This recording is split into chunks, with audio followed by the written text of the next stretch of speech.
Here's where to find your Forza Horizon 6 save files and config files on PC. Open File Explorer, go to This PC, then your C drive. Navigate to Xbox Games, then Saved Games, then PWGS. Open the U folder, then the To folder.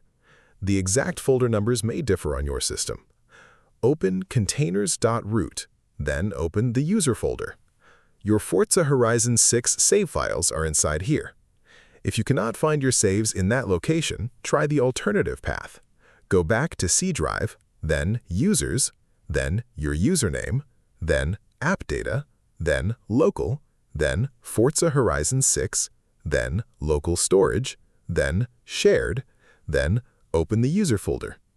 If app data is not visible, click View in File Explorer and enable Hidden Items. To find your config file, go to the Local Storage Shared folder and open Forza User Config Selection. Right-click the file named User Config Selections, click Open With, and select Notepad. This file contains your game settings and configuration options, which you can edit directly. Always back up your save folder before making any changes to either location. If this helped you out, hit that subscribe button for more straight-to-the-point tutorials on Step by Click.